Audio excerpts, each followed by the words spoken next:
ini adalah program terakhir dari Seniman Pasca Terampil yang di tempat ini Sidoarjo. Sebentar lagi teman-teman akan melihat bagaimana para seniman-seniman muda ini menatap dan juga merenungi nasibnya setelah selesai dari program residensi ini, karena sebenarnya program residensi itu semacam tipuan halus. Di sini kawan-kawan seniman-seniman muda yang entah berbakat atau tidak ini berkesempatan untuk membuat karya secara rutin dan juga bertemu dengan orang-orang seperti saya ini misalnya. Tapi di luar ini bisa jadi mereka akan menemukan kehidupan yang lebih menggairahkan dan lebih menantang. Jadi gagasan karya yang di atas ini diolah oleh teman-teman ini sendiri, dan mereka ingin menjadikan tahapan kehidupan mereka saat ini sebagai refleksi atas situasi-situasi sosial yang sedang dan akan mereka hadapi.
Seni, apalagi jurusan saya kearsipan. Kalau saya lihat pameran di Padepokan Seni Bagong ini, menurut saya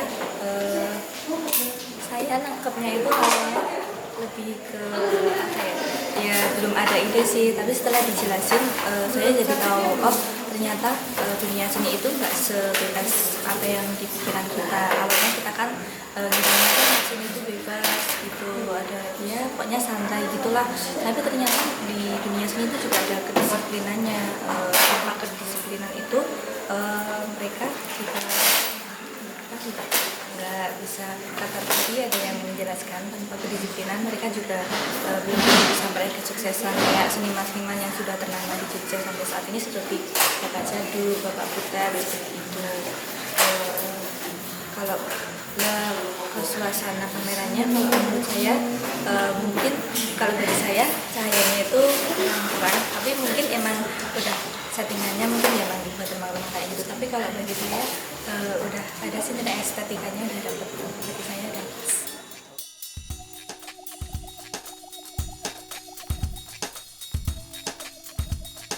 Gagasan karya saya pada RSR kali ini yang menakar yang gentar dan gemetar, saya mengusung tentang kegelisahan saya sebagai seorang seniman panggung perempuan berjilbab yang berhadapan dengan dua hal, yakni pilihan artistik dan kepatuhan dalam beragama.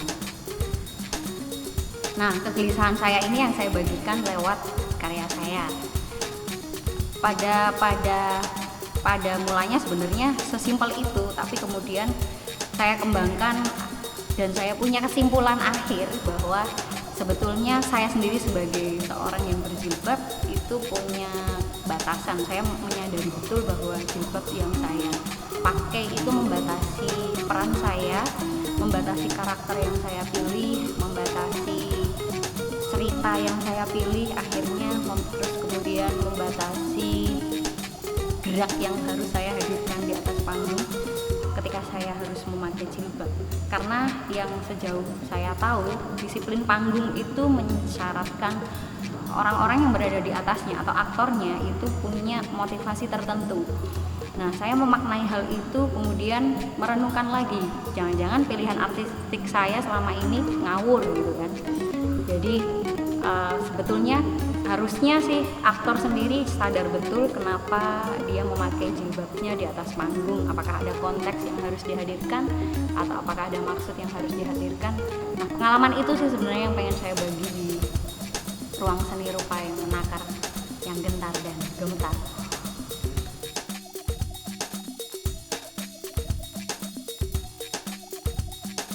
Saya mengambil ini karena berangkat dari kegelisahan saya sendiri yang belajar banyak hal tentang dunia kesenian, entah teater atau musik atau seni rupa, dan itu membuat saya merasa dilema terkadang, apakah saya harus meninggalkan salah satu aktivitas yang saya tekuni atau saya harus tetap bergelut dengan semua bidang yang saya tekuni. Apalagi posisi saya ini kan masih posisi yang masih belajar, belum mempunyai standar tertentu atau standar kesuksesan dari banyak orang, apalagi dari keluarga dan juga teman-teman yang kebanyakan tidak begitu memahami kegiatan saya. Dan dalam keadaan tersebut sampai sekarang pun sebenarnya saya belum bisa memilih apakah saya harus memilih salah satu atau tetap fokus pada hal-hal yang saya sukai. Pada akhirnya pertanyaan-pertanyaan itu tetap selalu muncul, apalagi saya yang belum mempunyai posisi tertentu yang dipandang mereka sebuah kesuksesan, entah itu material atau sebuah karya yang dianggap bisa menyatakan bahwa sesuatu yang saya pilih itu benar-benar menjadi identitas buat saya, bahwa saya bisa dikenal menjadi siapa.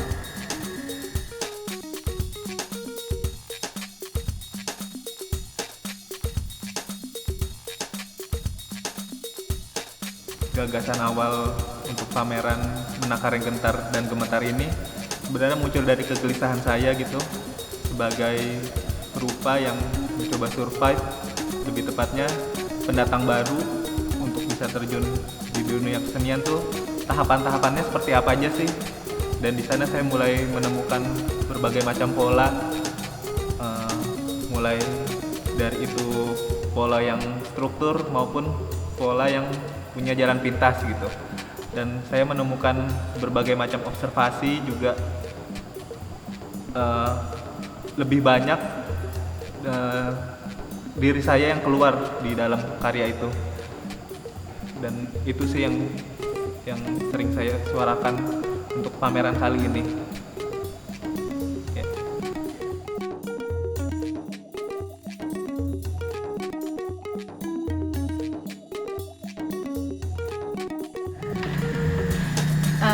Untuk RSR yang terakhir ini, ruang seni rupa yang terakhir, saya mengambil gagasan mengenai perbedaan. Awalnya itu berawal dari sharing-sharing dari teman-teman juga, mengungkapkan kegelisahan masing-masing. Di situ saya mengungkapkan kegelisahan saya tentang bagaimana konflik sering terjadi karena perbedaan. Dari kegelisahan itu kemudian berkembang menjadi satu pertanyaan yang saya kembalikan ke diri saya. Misalnya bagaimana kalau misalnya kalau perbedaan itu tidak ada, apakah lantas pertanyaan saya juga, kegelisahan saya tentang konflik itu juga bisa teratasi? Ternyata mungkin saya kira saya tidak bisa senaif itu menyikapi soal perbedaan, bahwa memang kita semua wajar untuk memiliki perbedaan, baik itu perbedaan pendapat, perbedaan ideologi, bahkan bahasa. Nah, dari situ saya merasa bahwa tidak semua hal yang kita yakini harus orang lain juga harus percaya, karena itu tadi bahwa setiap orang juga memiliki referensinya masing-masing, memiliki latar belakang dan kulturnya yang sangat berbeda. Maka dari itu dalam karya ini saya mengambil satu premis, yaitu bahwa perbedaan itu tidak selalu harus disatukan.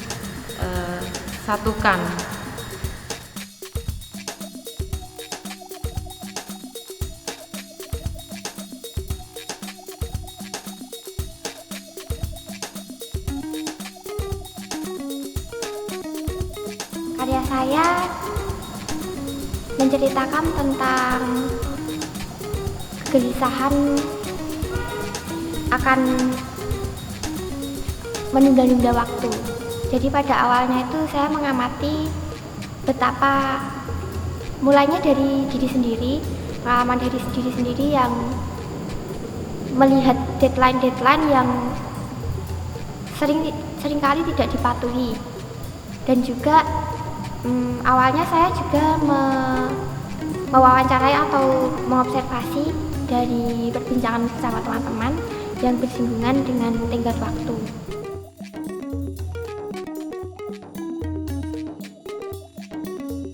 Di RSR kali ini saya berbicara tentang kedisiplinan seorang seniman, yang bermula dari pertanyaan sebenarnya ketika balik dari SPT ini, selesai SPT ini saya mau ngapain. Nah, saya juga nanya ke diri saya sendiri jadinya, bahwa nanti ketika saya kembali ke tempat asal, saya tetap ingin menjadi seorang seniman, tetap ingin serius berkesenian. Dan yang jadi pertanyaan adalah bagaimana saya ingin tetap jadi seorang seniman jika saya tidak disiplin. Maka itu saya jadikan sebuah gagasan dalam karya kali ini. Dari kedisiplinan itu saya teringat tentang ibu saya yang seorang petani. Terus saya teringat dengan topi caping yang sering dia gunakan setiap hari, yang gunanya itu untuk melindungi dari panas atau hujan. Beliau seorang petani yang menurut saya sangat disiplin. Dari kecil saya melihat kegigihan beliau ketika bercocok tanam, itu sangat-sangat disiplin. Pergi pagi pulang malam, atau kadang pergi pagi pulang siang dan nanti kembali lagi ke sawah. Itu memperlihatkan keseriusan beliau dan kesungguhan beliau dalam mengelola lahan yang nantinya bakal menghasilkan hasil panen yang baik dan nantinya akan dipergunakan untuk kebutuhan sehari-hari atau bahkan dijual untuk kebutuhan saya sekolah. Nah, dari situ saya belajar bahwa ibu saya sudah mengajarkan tentang kedisiplinan sejak saya kecil. Walaupun itu bukan berbicara tentang seniman, tapi itu sama saja. Profesi seniman juga membutuhkan kedisiplinan.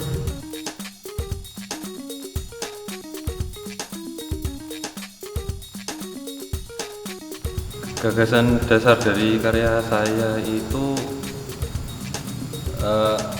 dimulai dari pertanyaan, mungkin nggak sih saya jadi PNS dan tetap berkesenian dengan mekanisme kerja kesenian yang ideal buat saya. Karena menjadi PNS saya harus taat pada peraturan, saya harus ikut pada sebuah sistem tertentu gitu yang dijalankan oleh orang-orang, atau mungkin kadang saya bisa bilang oknum-oknum yang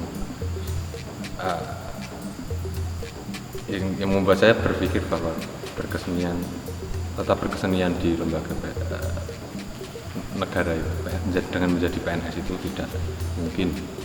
Tapi juga sekaligus yang saya bayangkan itu juga menjadi harapan.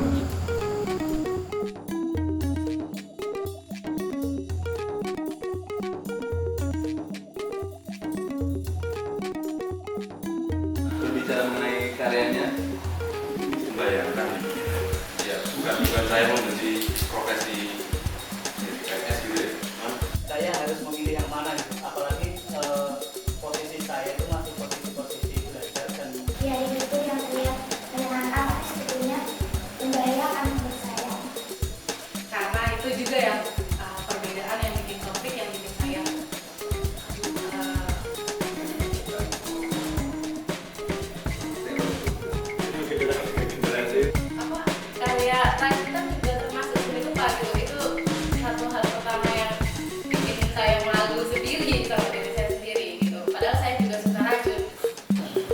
batasan seperti apa namanya yang harus dilakukan atau bisa diambil sebagai seorang aktor dalam pilihan artistiknya. Menghasilkan